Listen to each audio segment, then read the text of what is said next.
What's up, peoples? Back again. This time we're going beyond the court. You know, it's me, Sukumani. I got my boy GT, aka Galaletsang Kwate, Garankua's That's finest. good. And we've got a Yes, special sir. guest today, Mr. Mfundo Mkhize. Make some noise for the man himself. Do.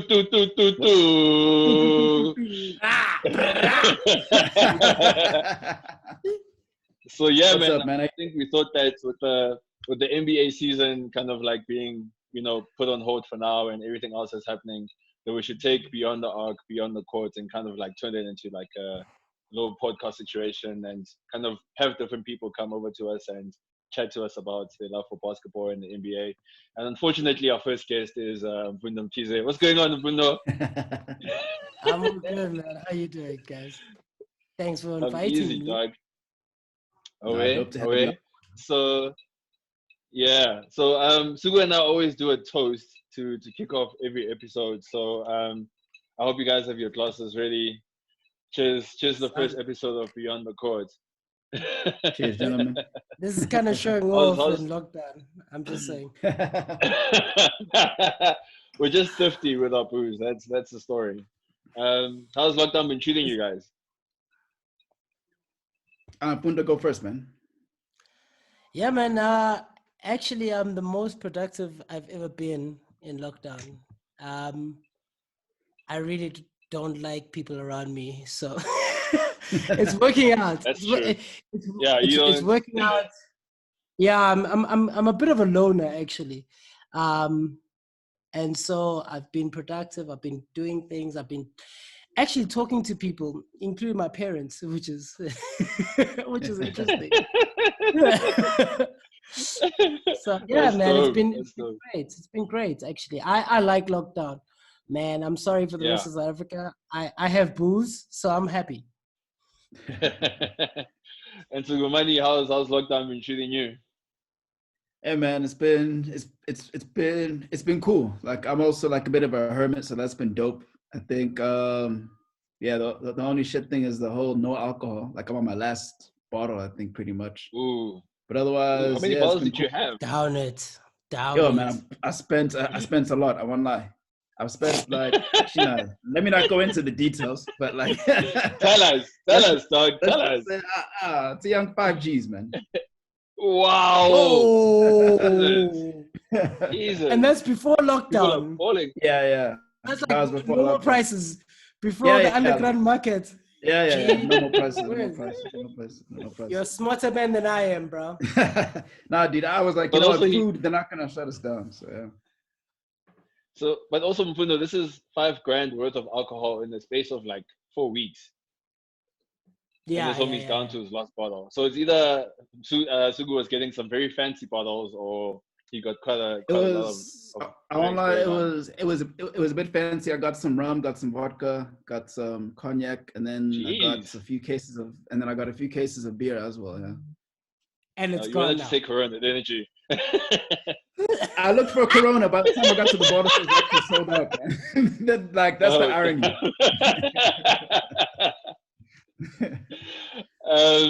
Also, like, did you guys hear the level in the difference between your English? So Mfundo was like, he's a loner, and you're like, you're a hermit. Mfundo, you need to up your game, homie. I'm a copywriter. And you know what's funny, man? During lockdown, I thought I was gonna be reading so much, but like I've just been staring at this computer and just typing. Dude, I won't even lie. That PlayStation sale got me. That there's a PlayStation sale. You can download games for free off of EA. I've been going in. I won't lie. Yeah.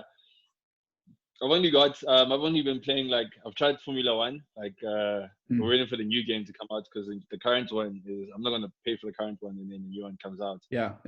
Still been playing, NBA 2K, FIFA as always.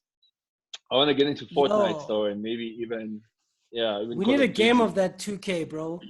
I know, I played your brother the other day and I kicked his ass. Yeah, disclaimer, GT beat me the last time we played. But I beat him regularly. On FIFA. Let's not lie. I beat you regularly. It's like 3-5, okay? It's like 3-5. Like 33.3% maybe for you. Yeah, no, GT wires me. I'm not even gonna lie. That's why Sugu doesn't play FIFA anymore. He knows. He knows Yeah, what time it is.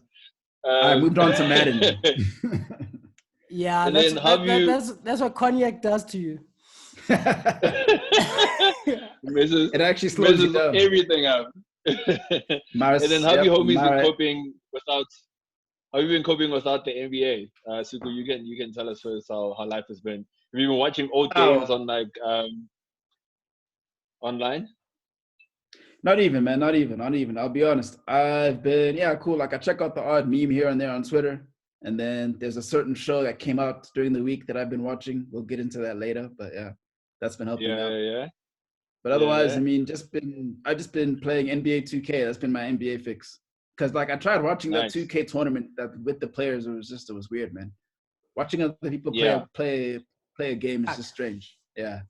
Yeah. Very strange. Also, I just want to say, like, Patrick Beverley is crazy in real life as well. Like, not just on the court. I saw him when he was playing, like, I think it was Jason Tatum or DeAndre Ayton or something, but he was going crazy. Like, it was like watching Patrick Beverley actually playing on the basketball court. Yeah, like he was pouncing cat and everything. Everything, dog. That homie is crazy. And then Mkhize, how's lockdown been for you without the NBA?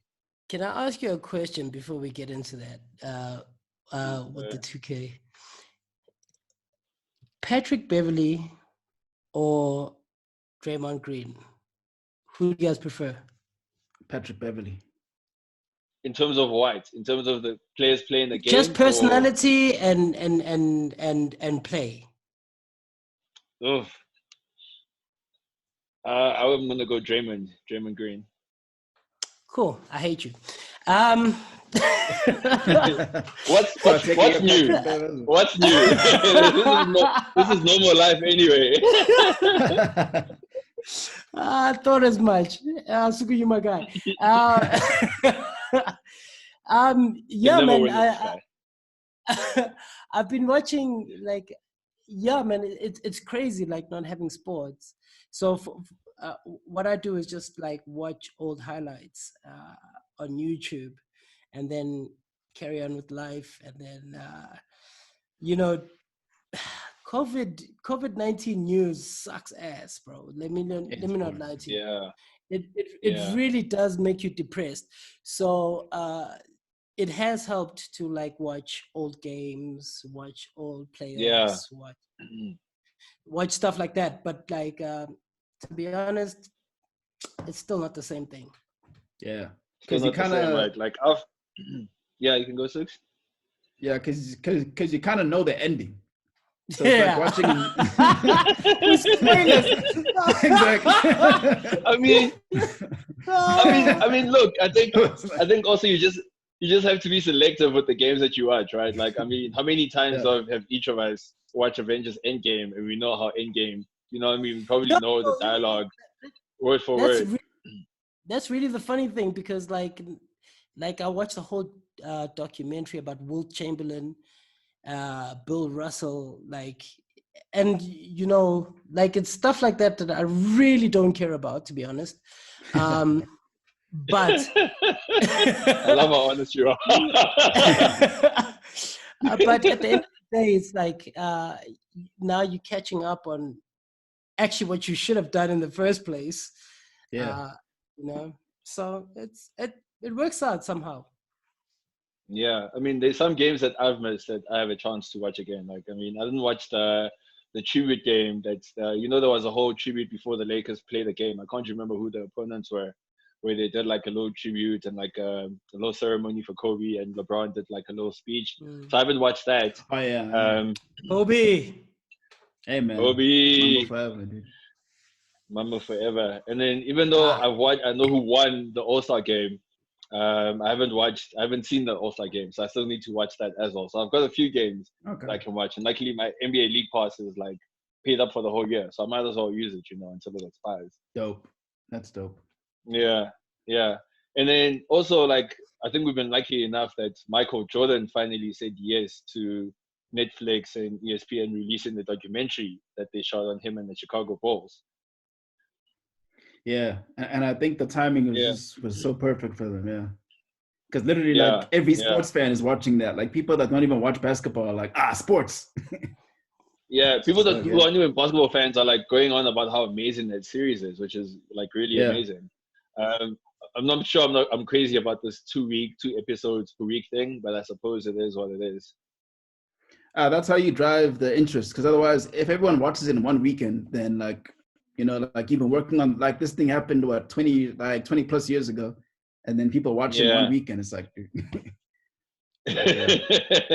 it's all done and dusted.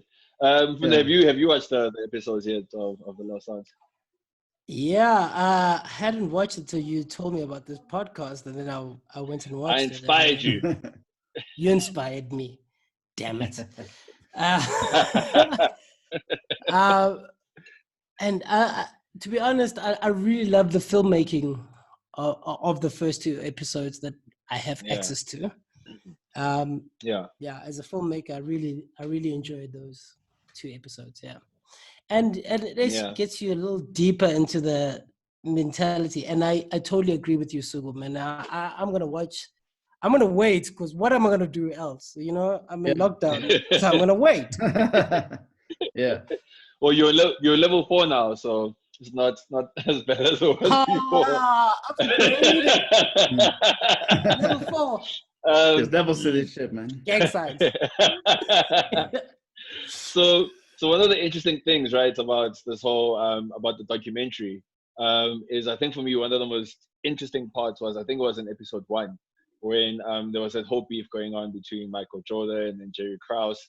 And then Jerry Krause made that famous comment where he said, you know, players don't win championship, organizations do. Or something around that line, you know. And I think he left out one word, which doesn't really change the premise, but I think I know what he meant, but I also understand where Michael Jordan comes from. So, I mean, I wanted to kind of get your guys' thinking on what you think about, you know, what do you guys think it takes to actually build a championship winning team? Suku, you always on the show, so you need to chore. I'm going to let Mfundo go first, since he's our esteemed guest for today's episode. Esteemed. Yo. English. I honestly think that like winning should be number 1 for any sports team. Like, what should get you going is how you're winning and who is making you win. And so for me, I thought that was a really foolish move. And that happens in a lot of sports teams. It's not just basketball, you know. Sometimes owners, managers, coaches, people believe that they can steer the team without the actual engine. And it's crazy to me that you would forsake a person who got you a 3-peat, left, came back, got you 2-peat, and then next thing you're like, hey, we can rework this thing without the engine. Like, everybody knew what the hell was going on, man. The teammates knew what was going on. The supporters knew what was going on. The front office knew what was going on. And then it's just this one human being who thinks that he can play God. And I honestly don't think that works in any sports. And it's been repeated time after time after time. Yeah. So what do you think it takes to build a championship team? So if you were like you know, an owner of, like, say the what team is struggling at the moment? The 76ers. No, I'm joking. If you were the coach of a team, you're not joking. If you were the owner, I'm joking. No, if you're not. The owner of a team. So how would you go from being like a team? So you have all the tools at your disposal, right? So how would you assemble a championship winning team? Honestly, I think these are 2 different questions. So the first question is, okay, Michael Jordan. one of the best athletes ever, who's scoring all your points, who's inspiring the team, who is the engine of your franchise, right? And then there's a different question, which is how do you actually build that team? And what do you do when it comes to that kind of building? And honestly, man, like it's hit and miss, bro. Like I honestly do not blame any franchise who tries to draft the next Michael Jordan, or tries to build a team around someone and then they become a flop, But at the end of the day, I think those are two very different questions, and it's unfortunate. I'm not Phil Jackson at all or Pat Riley, but I really do think that it takes luck first and foremost. After watching that first episode, it was the second episode where Michael fractured his foot, or he broke his bone in a foot, whatever it was. And obviously that could have tanked everything, and that was very early on in his career, before the three-peat and the second three-peat. And so I honestly I don't want to sit here and act like an expert, like a know-it-all. Like a know-it-all, but like obviously I think the first question, to answer the first question, it's very stupid to think that you can rip out the engine of your car and drive on without your superstar, your franchise player, the best player in the world at that point, the person who's taken you to the finals numerous times. But the second part of it, I don't know. I mean, Jordan could have also been a flop, after college. 100%.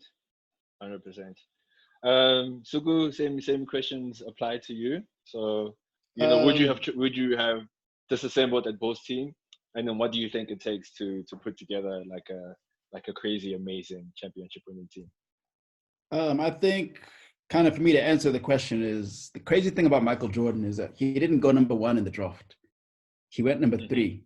So Elijah Wan went to Houston and he had a successful career. And then Sam Bowie went to Portland because Portland already had Clyde Drexler. And then Sam Bowie didn't do anything. And then obviously the Bulls got Jordan. So for me, what's interesting is like, and this is where I think we've got to give this Krause guy I mean, that was pre-Krause, but I think just this is where you give the Bulls front office some credit in the fact that they obviously had the vision to go for this guy. And then it kind of speaks to the whole thing of like building a team is Portland passed on him because they already had Drexler. So they felt Jordan was similar. And then the Bulls went for Jordan because obviously he was probably like the biggest prospect. So like, I think the first thing you've got to know is you've got to know what your team needs. So that's why they went for Jordan and why the Rockets went for Houston, went for Elijah Wan. They were able to get that success. So I think for them to get Jordan, and then as he says as we saw in the docu, is that he totally transformed that team from like year 1. And then post that we saw that we saw Krause got involved. And he actually made some good moves to actually help build that team, like initially. And I mean, like he traded Oakley for, who was it, Horace Grant? And then like he like made the moves. He like brought in Scottie Pippen. So like he made the right moves initially. So I think like as far as building a team, he kind of made the right moves. But I think the biggest thing when it comes to building a team is leave the egos on the court, don't bring them into the office. Because I think and like another example of that is Dan Gilbert at Cleveland. Is we saw LeBron like LeBron eventually won. Like if you look at the way Cleveland was for the first 9 years of LeBron's career, they couldn't build a team around him. And that goes to the ownership and the front office. They literally couldn't do it. So he went to Miami where you've got Pat Riley and Mike Spoelstra, people who are basketball guys who know how to do it. They saw the vision, they built the team. Because you could have easily done the Miami thing in Cleveland, but they did it in Miami because Miami had all the parts to get it done. So that kind of speaks to how that sort of team had the vision. And we look even since LeBron and them have left, they've still managed to like build a team and find success. So that's obviously down to Pat Riley. So that's that guy there. So I think that speaks to that. And then going back to it again, when LeBron went back, he almost built that team in spite of Dan Gilbert. Like that's how he basically built that team, was like in spite of Dan Gilbert. So I think like it's almost twofold. The way to answer your question is that I think definitely the front office still plays a role, because you look at what Jerry West has done for the LA Clippers and what Rob Pelinka's managed to do with the Lakers this season. So I think like David Griffin with the Pelicans, fam. Exactly, David Griffin with and also you signed with the Raptors. Masai. Masai Ujiri. Exactly. I mean, look at what he did with the Raptors. Their depth is insane. So I think it's like twofold. Like first, you've got to have someone that knows how to find the talent, and then obviously you just got to let them, and then you've got to just let the guys express themselves on the court. So I think it's like it basically starts with the front office, but it ends on the court. Yeah. But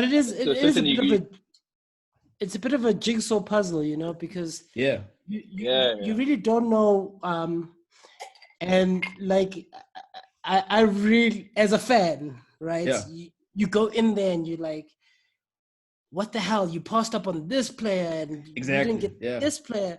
But they only developed because they were at that particular point in their career. And if they were in this team, it could have been a completely different thing.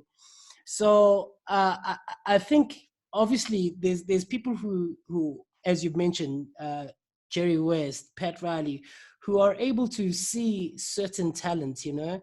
But at the end of the day, it's like it's also how people gel together, how the organization works, how people feel in that particular city, which is also very important, you know. Like especially in American sport. Exactly. It's very important. So I think for me, you could even add, like, you know, even though like the chemistry within the team hasn't gone that well, you could add someone like Elton Brand into the conversation for the 76ers. So my thing is, I think from what we saw, one thing we which is quite nice about this documentary is that you know, it's making Jordan's legend even bigger than it is now, but at the same time, it's opening a lot of people's eyes to actually how dope Scottie Pippen was as like a player. And it's always been a thing in the NBA that you can't. Dude, I've been saying this for years. Sorry, Scotty's been a man. I've been saying it for years, dog. Dude, Scottie Pippen, son. Scottie Pippen, son. So that's the thing, is like, you know, you've got Jordan, who basically, like Suku said, you know, transformed the Bulls, but then also you needed to bring in the right coach. And like Mfundo said, you don't know if Phil Jackson would have been the right coach. You don't know how the chemistry between Scottie Pippen and Michael Jordan would have been. You know, how bringing in players like, I know like Tony Kukoc and Steve Kerr came in after Jordan had left for the first time. So it's crazy, like, you know, how do you find that chemistry? Because even the Warriors, like, to get to where they are, they've also had like some luck, you know, like Devin Green was drafted in the second round or something like that, and now he's come up to be one of the best players in the league. So dude, I know exactly what you were saying. I think Sorry, man. Also, think of the year when KD was drafted. There was Greg Oden, and Greg Oden looked like he'd be a beast, but his knees couldn't take it.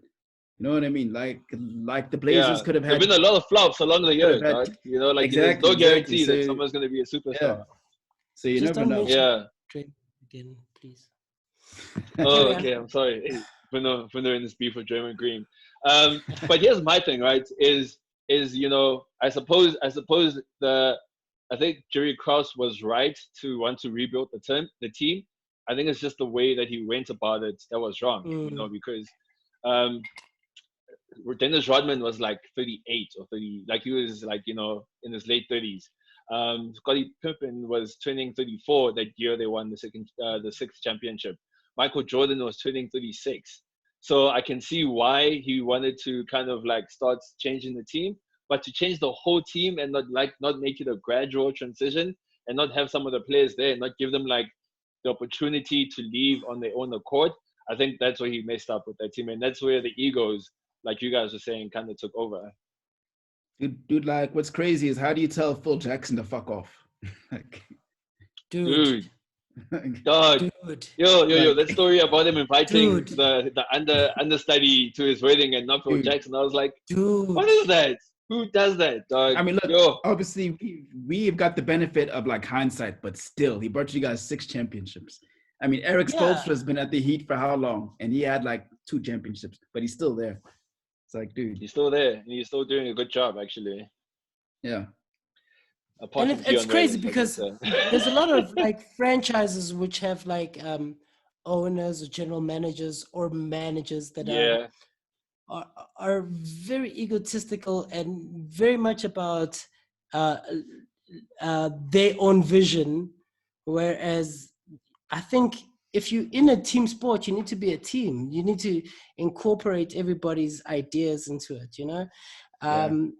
Look at the Knicks. Fuck. I was about to say the Knicks, Dolan. Like, you've got the number one, you've got the most valuable sports team in the NBA, but you're flopping, bro. It's the biggest market in the anyway. But yeah, like the Knicks. And it's slowly losing credit as well. Like it's slowly losing credit as well. Like the allure of playing in Madison Square Garden is starting now it's Barclays. Its credibility. Yeah, now Barclays has become the place now. Yeah. So it's going to be interesting to see what happens with the Knicks. And what I quite like at the moment is, there's a lot of teams are starting to get it more right. I mean, like we all said, like it needs a certain bit of luck. I mean, for instance, Zion Williamson couldn't have ended up at the Knicks if the draft had gone their way, but somehow the Knicks keep taking L's. That's karma, though. So that was about to say, like, you create your own energy as well. And I mean, I think, like you're saying, Suku, there's a point about, LeBron James going to the Heat and joining Pat Riley and Eric Spoelstra, Dwayne Wade, Chris Bosh. Like, you're going into a culture that knows how to win already and that's built for winning. So it already helps you get to that next level. And I sort of think that, as a player, no matter how good you are as an individual player, you need a team to help you get to the finals and to win the championship. But over and above that, you need another all-star player. Like, you can't do it on your own. But also think about the transition from Mark Jackson to Steve Kerr for the Warriors. Almost the exact same team. Yeah. Different coach, next level. Can I ask you a question? I mean, Yeah, that's true. With that being said, you need another all-star. Who was the all-star last year? The other all-star. For who? For Toronto. Kawhi. Of course, the champions. I think Toronto. So I think. I'll go for GT. So I think with me, the Toronto thing was, so firstly they played the Bucks, and the Bucks only had one superstar as well. They had Giannis, obviously, and I think as a defensive unit, the Raptors knew how to lock it down better than the Bucks in the playoffs. And then Kawhi just stepped up as well. And then in the semis, I think it was, of the conference finals, they went up against the 76ers, right? So Ben Simmons and Joel Embiid haven't become fully fledged all-stars. Like, they're still learning their craft, but they're not at that level yet. So you can say, like, you're not answering the question, man. You're being very long-winded. I'm getting there. Who's the other all-star? I'm getting there. Who was the other all-star in the Warriors team in the finals? No. Don't Answer the ask. So that's my thing. Is there was one team all-stars in the finals. Like, the Raptors were lucky enough to play teams that basically had one all-star or two up-and-coming all-stars. Because think about it. Do you know what I think? KD was injured. Clay was injured. So who else? It was just Steph, dog. It was just Steph. Man. But I think for the Toronto Raptors, the all-stars were their depth. Like, they just kept throwing bodies at you. Like, I mean, cool. There's, like, you've got to deal with Kawhi. And then you still got to deal with Kyle Lowry. And then there's Fred VanVleet. And then there's Siakam. Yeah, and then there's Marcus Gasol. At the same time, they can just keep throwing bodies at you. We didn't know. Nobody knew that Siakam, VanVleet, all these guys were actually going to step up like that. Nobody knew that. Yeah. No one knew, but they became the second all-stars. What I'm asking, answer the ask. Yeah. Who was the other all-star in the Raptors? Kyle Lowry. Okay, there was no basically different people come stepped up on. at different times. It wasn't Kyle Lowry, Yeah, it was exactly. Pascal, if we're honest. He Pascal. got 0 points Pascal. in a game. Kyle Okay, it was Lowry Pascal. in the playoffs. Dogs. Like, no, but like it was Siakam, man. It was Mfundo. But here's my point, right? Here are the teams, the prominent teams that the Raptors played on the way to the championship, right? Who are the All-Stars in the Bucks team? Middleton and Giannis. All-Star As he was an All-Star last year. Dog. Listen. Let me make my point. Let's talk facts. Middleton is an All-Star by name. Middleton is an All-Star by name, but he hasn't proven that he's on that level as everyone else. Like every time the Bucks have played other prominent teams, like you saw how Giannis basically had to take on AD and LeBron alone when they played the Lakers in the last game. At least Kawhi now has Paul George, and that's why he was like, if I'm going to the Clippers, I need another All-Star. I can't just go in one man. Bro, I 100% agree with you. I am putting holes in your statement. Who are the All-Stars in the Warriors team? Okay, you are diverting the conversation. You said bring it back. Yes. You said that you need another All-Star. That's what you said. Yes. And I asked you, who's the other All-Star? But I explained to you the situation as to how the Raptors are able to win. So here's, I know this is a very hypothetical situation, right? But if the Warriors had KD, had Clay, and had Steph, had Draymond, do you think that the Raptors are going to beat the Raptors? I mean, the Raptors are going to beat the Warriors. I obviously do not think. Just Clay. And that's why it's circumstantial. Yeah. And understand what you are saying. What I'm saying to you is, if you take back to 2011, when did Dallas Mavericks? Yeah, Dallas Mavericks, right? They obviously had the main man, which was Dirk Nowitzki, right? Big and then Dirk. they also had Jason Terry, Jason Kidd, LaShawn Marriott. This is the point of this conversation. I do not think that it's about another All-Star. I think it's about having a unit, which is what Sugu said, like having a unit of people that are able to step up. You know, Stevenson stepped up, for goodness sakes, during the 2011 thing, and he was phenomenal.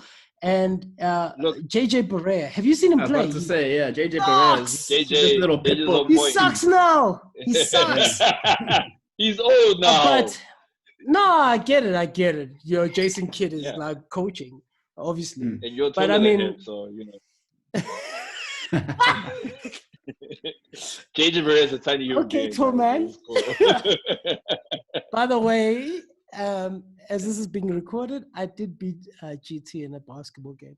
Anyway, let's carry on. No, you didn't. He's tall. No, you didn't. Wow. No, you didn't. So the point is, you had Bosch, you had Wade, you had freaking out LeBron, the King, James. Yeah. You know, and then you had a team of like Marion and like Misfits and a bunch of people who were clamped together, but they were a unit. They were a unit. And that's why I disagree with the fact of two superstars. You don't need two superstars. You don't. Traditionally, you need two All-Stars, I think. And then if you don't have an All-Star, or if you don't have two All-Stars, you need the only All-Star you have to perform at a superhuman level. I think you guys saw even in the documentary in episode 2, Michael Jordan went up against one of the best Celtics team with Danny Ainge, Larry Bird, four Hall of Famers even, dog. Yeah, four Hall of Famers basically. Yeah. And he scored 49 points in his first game. 63 points in the second game, and he still lost. He still lost. You know what I mean? Because his teammates just weren't like at that level where they could help take him to the next level. He needed Scotty. He needed Scotty. So he needed Scotty. Coke circus. It was the Coke boy. So, it was the Coke boys in the building. So the thing I'm trying to say is that, like, even against the Heat in those finals, I think Dirk Nowitzki went something like, he didn't miss like 150 free throws or something crazy like that, and he kept scoring it. Like, he was unbelievable for them to win the championship. And I think you need your superstar to perform at that level. So if you look at what the Raptors did to Giannis, for instance, they shut Giannis down. I mean, he and Kawhi were still going at it, but it was like when Giannis is out the game, the Bucks had no answers. Like, they had no way of beating the Raptors. Same thing with the Warriors. When Clay was out, when KD was out, I mean, we know Draymond is dope defensively, but he's not the greatest on offense. So Steph had to carry everything, and once they clamped down Steph, it was game over there as well. So that's what I mean. Like, you can have a decent This is where my argument lies. You need an all-star. You need an all-star to take you to the next level. Because what happens with LeBron is that he makes his team better. What happens with Curry is that it makes his team better. He makes people play better, and you can't really do that as a power forward or whatever. But like LeBron somehow does it. So this is what my actual argument is that if you look at Nowinski, you've got a trusted JJ Barea, you've got trusted Jason Kidd, you've got Jason Terry, like these guys, you've got Marion, you've got Chandler, you've got all these homies that are like, actually they do their role, they work. And then if you talk about the Raptors, these homies all knew what their part was, and even but they had an all-star as well. No, but the Claw made the team better because he wasn't 100%. That guy doesn't think all-star, doesn't think and I think that's the magic of having it or making a team better or powering through things. Is like you need a guy who is like, I'm about the team. And Michael Jordan was never about the team. Like, let's not lie. Michael Jordan was about Michael Jordan. But wait, hold on. Yeah. But I'm so glad we're recording this. I'm so glad we're posting this tomorrow. But Michael Jordan was a force to be reckoned with, like. Yeah. And I think that was the difference. And then when Scotty came in, that everything changed, right? Because Scotty was about Michael and Scotty was about the team. That's the difference. So Sugu, do you wanna say something, or should I just handle this? Jump back in at the song. It's not a tag team though. It's not a tag team. No, I mean, I hear what Mfundo's saying, but I think Jordan, he's the kind of guy who, and this is what everyone says when you get down to comparisons, Jordan and Kobe are two players that are like, dude, no matter what, I'm going to win. Whether you guys are with me or not, I'm going to win. Like, that's why Kobe can score 81. That's why Jordan can score 63 and still lose. Is because they're the guys who are like, dude, like, I'm here to win. I don't care. Like, I don't give a fuck about your feelings. I don't give a fuck about how many points you score. Like, that's how they operate. So I think, like, I wouldn't say they're not team, but I think they're more like, they're just all about winning. Like for them, we're like we're here to win. I mean, you saw in the documentary, even when they won that tournament in like Paris, it's like, what the fuck are you guys celebrating for? This is nothing. You know what I mean? Yeah. It's like, you just won a random tournament in Paris. You guys are actually it's like, guys. You know what I mean? It's like, guys, no. I'm here for the real thing. And like, even at the beginning of the season, they were like, dude, we're going for our 6th final. So I think you need guys like that. So like a guy like Michael Jordan, a guy like Kobe, they like inspire the team. I think like they basically are like, they're like a general where they're basically getting all the troops and they're like, dude, we're gonna fucking go and win. And obviously, but I think what makes those two special is the guy who coached them. Yeah, so but you know what? So I think Mfundo is actually right. You know, I don't think he's wrong in saying that. You know, Jordan and like you just made the point now, Kobe. They were about the team, but they were more about, I want to win and I'm going to make sure that we win. And I think different people lead teams in different ways. You know what I mean? I think Kobe leads from the front and he's like, you're either with me or against me. Whereas you get guys like LeBron and like Steph who like try to gather people together. I think even if you made the point of using Steph as a reference, I think Steph has one of the craziest plus minuses in the league, because when Steph Curry's on the court, he makes everyone better already. Like, like that one game, his first game back, where he gave Andrew Wiggins that little pass behind the back, and everyone was like, "Yeah, Steph's back." You know what I mean? Like, he makes the team better. So I think you're right. I think there's both. You know, you guys have both good points about, like, you have guys who lead with mentality and people who lead emotionally, like bring the team together and then carry them forward. Having said that, right, kind of need to wrap this whole conversation up. So we've spoken about what it takes to win the championship, how different teams are set up this year. I mean, we don't know if the NBA season is going to come back, or if this is it. Who do you guys think was going to take it this year? Bam, bam, bam. Yeah. Oh, now you want to pass. Oh, you guys, now Bunda's like, I want to go second. So I'm gonna give you, because we need to wrap up, and you have to be quick. So first of all, tell me who you think is going to make it to the finals and who's going to take it in how many games.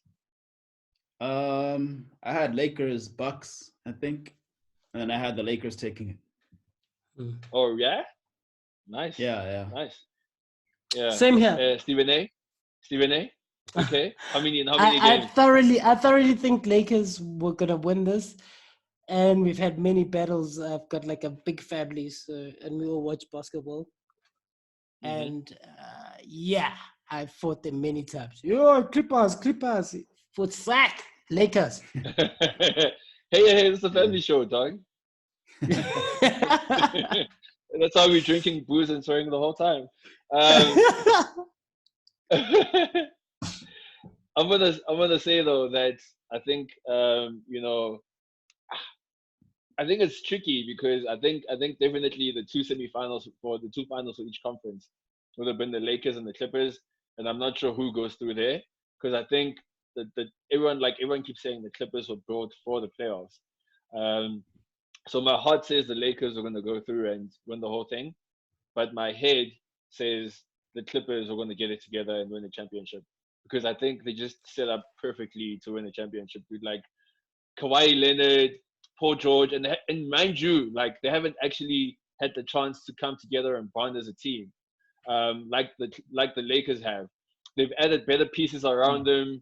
I mean, they just seem like a more solidified team in my opinion. And they've got Doc Rivers, who's won championships before.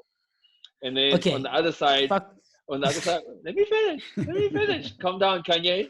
And then on the other side, I think it would have been interesting between the Celtics, I say, and the Bucks, because I think the Celtics were going to surprise a lot of people, because I think Kemba was starting to get back into it. Gordon Hayward was coming back, and then Jason Tatum was starting to like. He's going into like the next level of his career, and he was becoming scary. So I think probably Giannis and the Bucks would have made it through, and I think it would have been an interesting final. I think if Giannis finds a way to master his, I'm gonna say emotions for lack of a better word, like to not always get trapped in being trapped, then I think he can actually make his teammates better. But then his teammates also have to knock down shots, and Middleton has to come up and have his back for them to win the championship. Most forgettable. I think. Wow. So I think whoever would have come out of the West would have probably won the finals. And also I think also we'll talk about this another episode, but one last point. One last point. But that's another conversation. James Harden on the fucking because I'm always about like the underdog, you know. Like I really appreciate watching sports for the underdog. Like that's my passion. And another thing that I found this out before coming to this episode because I was like, let me get some info. Like Scottie Pippen, another person that we keep forgetting, who has also got rings, is Danny Green, right? And as a fact, he's got all of his rings with Kawhi. Yeah. As a fact, this homie is the only one to win NCAA championship, along with Michael James Worthy, is Danny Green. Wow. And what keeps happening is that, like Scottie Pippen, we keep undermining homies who are all about the team. And that guy he sacrifices for the team. He works hard for the 100%. Team. From the Spurs to the Raptors to now, he's about to win another ring with Lakers. Yes, GT.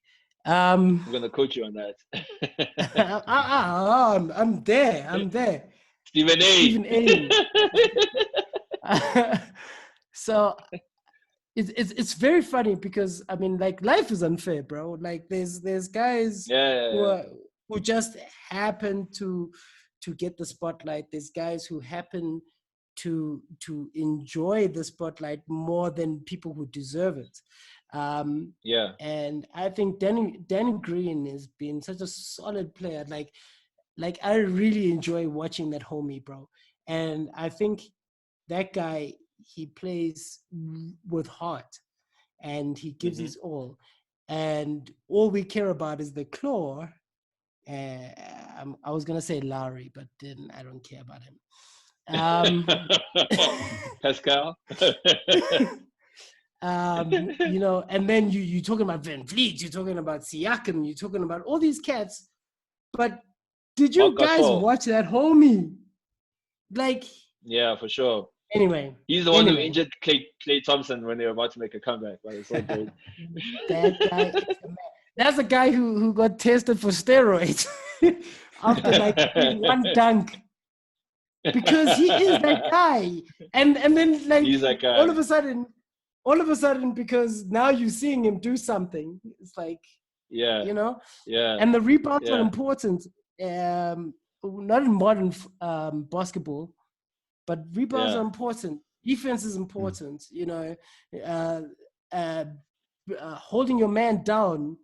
And that guy on D, bro. Anyway. Yeah. That's all I needed to say, man. Scottie Pippen, Danny Green, all these homies, like, they get me connected. And screw you guys, man. Pay attention to the game. This is the last time we're having Mfundo on the show. I think... This is my last time alcohol anyways. I think you've got a point, though. I think you're right, though. I think I love how the series is going to change, you know, people's perception of Scottie Pippen, because I think he needs to be higher up in terms of where people see him and rank him than where he is now. So it's so. I think it's only people. I think it's just the people that didn't watch basketball. Because if you think about those 2 years when Jordan wasn't there, he held them down, bro. Like, that's when I saw. He held them down, dog. He held them down, bro. Like, I mean, I think it's just, I think it's like it's the casual fan that might not understand. But if you watch basketball, you definitely know about Scottie. Woo! Sukumani with the knowledge. Fuck, guys, this has been so dope and so real. I was actually, I mean, we've never done anything like this before, so I was like a little nervous, like, how's it gonna go? But this is actually quite a cool conversation. Suku's got this whole commentator look going on. Looks like he's about to announce like a Premier League game. Bruno looks like he's about to.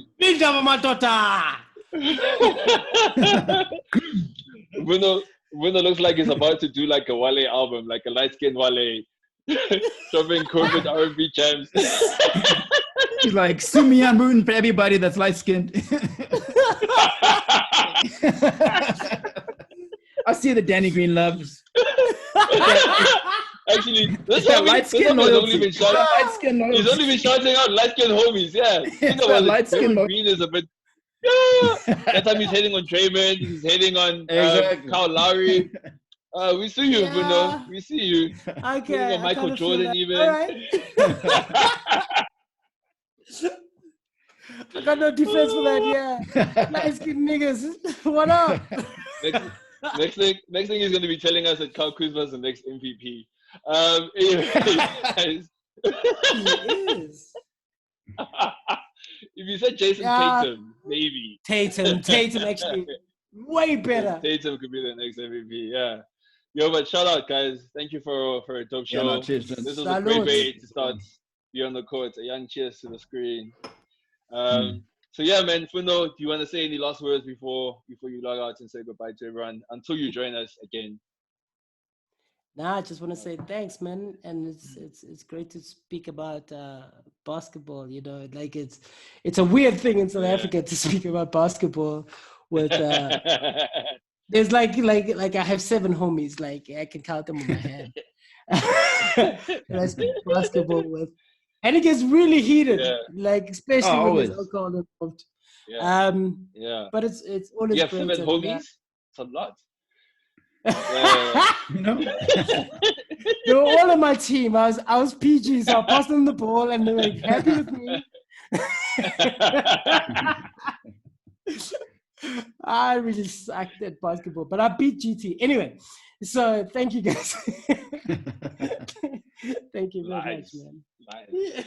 No, thank you. I know you are hella busy. You know, one of the top SA directors. So thank you for taking the time to come chat to us today. My partner in crime, Sukumani, the Kobe to my Shaquille O'Neal, the Scottie Pippen to my Jordan. No, I'm joking, dog. Dope show as always.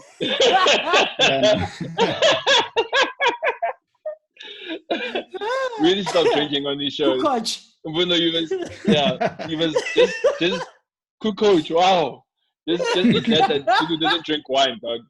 Like Suku and red wine is like completely next level. I know what you guys are talking about. For me, so yeah, man, this is the new social distancing podcast that we're doing right now. So thank you for joining us and tune into the next episode.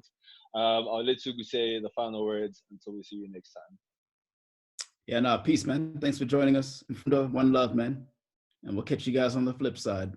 Peace. Peace. We call it blood.